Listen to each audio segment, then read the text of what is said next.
Welcome to this Zentangle Quickie. My name is Heather Hartwick Gladden. I'm a certified Zentangle teacher. And today we're going to take a look at the Tangle Sand Swirl tree from Natalia Sitnikova. All right, it's been a while since we did Sand Swirl, but I know I have a video on that. And so this is like a variation. It was inspired by that. So neat idea. So we're going to start off essentially with a fescue, and it should start off just the same as sand swirl. So like a little dot. And I was making mine a little too curvy. I'm going to try not to this time. And it's fun to play around with how you do this first step, because after that, then I'm going to make that ball just a little bit bigger. But then we're going to aura that. So coming from this underside here, and generally you're always going to curve it one way or the other. So whichever way you curve it, the underside is where you'll do this aura-ing from. And so we'll do one aura, and then coming around again. Sometimes the pen nib just wants to catch up on the texture of the paper, and I haven't. This is the best way that my hand wants to do it, so we'll just work with it. And then a third one. And on Natalia's step out, it seemed like she stuck with the original, and then three auras. But you can play with that too. If you are a tangler, you already know we do what we want. All right, so then from here, like any organic tangle, we're going to grow right out of the top of this one, and I'm going to have it go the other direction. Oh, and see this one, I drooped it down. I don't know why I like to do that, but I do. It's quite angular. And actually, what's fun is just to, whatever happens, happens. And that's just kind of fun and adds to the organicness of this. And then if you want to have it, we'll have it grow the other way. Oh, I'm going to curve it though a little bit. And there we go. I think this is a new pen. It's fairly new, so I think that I haven't worn the tip down enough, and like I said, it keeps catching. It's so funny. Or I need to go lighter. Lighter touch, lighter touch. You can do it. And like that. And, and you could um, keep going as far as you want to go. And then what's so cute is at the end, she puts like a little hat on, but it's just a uh, curve line up, making well, if I flipped it around, it would be a V. It's an A without the gap. Now she had a line through it, but then it looked like she also like filled it in. So you could fill it in solid. I'm just gonna like sketch it in with like that. Gosh, is it Springcle? Is another tangle. It's similar to this, but you put it's not so many rounds, but you do a different kind of cap. It actually, yeah, it's I think it's only one round. It's different. It's different enough, but yet some different enough to be a whole different tangle, but similar. So you have to take a look at that. And I put this in the organic category because I because it grows on itself. So that's my definition of organic. And you'll find that in the playlists. And at some point, I will get that all on my website, because I think it's fun to categorize them in by their characteristics, um, versus anything else.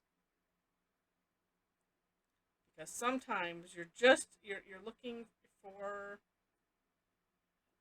things to kind of go with a theme. So that's why I have like water E, flower E, and I don't know that it matters where you put this little cap thing.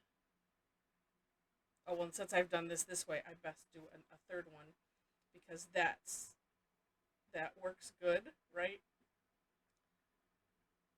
odd numbers, odd numbers. I learned that with a friend doing card making because we would look at what we were doing and it was like, gosh, something just doesn't seem right, and then learn, oh, well, in odd numbers, it's a good thing. So we're always counting.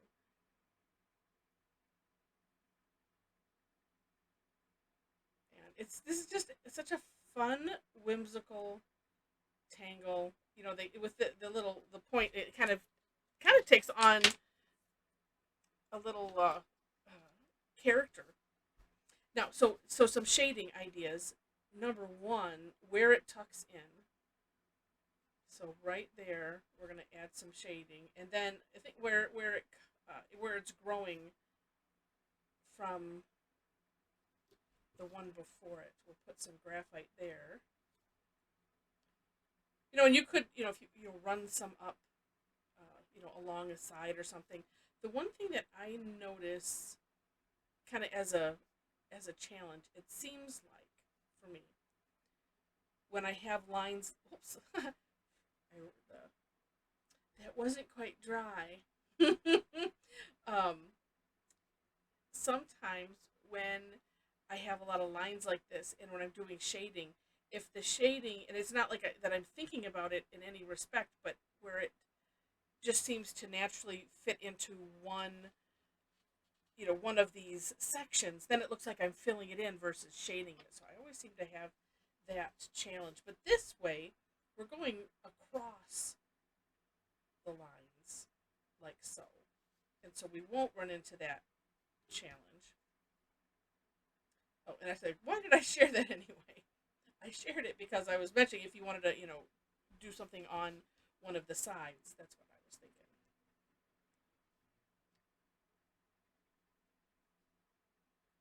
But you also could have a lot of fun with color if you wanted to on this.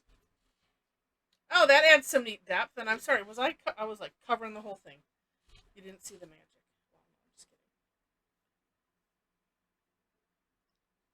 Sometimes you just get in the zone, and then you end up tangling like in your lap.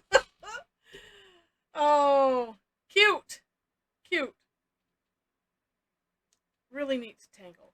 So if you enjoyed it, and I certainly hope that you did, would love to have a thumbs up. Feel free to share it. And if you have not yet subscribed to the channel, and I should say, if you like it enough to see more, that's probably more key. I would love to have you be a subscriber. Um, in the description section, you will find links to the step outs. I do my own version, and then I always link to where I found it from. So that way you can see the work and samples from the originator of the tangle. I think that's so important, and respectful of the originator of the tangle. It's like I'm just presenting them. That's as far as I go, and enjoying them and hoping to promote the enjoyment of them. But I want to make sure that the person that originated the tangle gets all of the glory on that. So. Also below that in the description section, ways to connect with me. So if you enjoy my style, thinking of another word, such as it is, I would love to have you join me for online classes. I teach almost twice a week. It just depends on the week.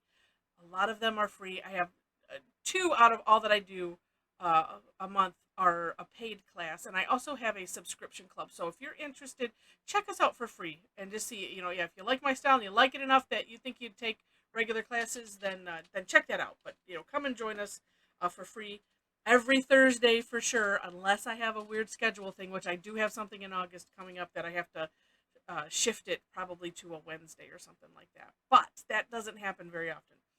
All right. So with that, thanks so much for watching, and I wish you happy tangling.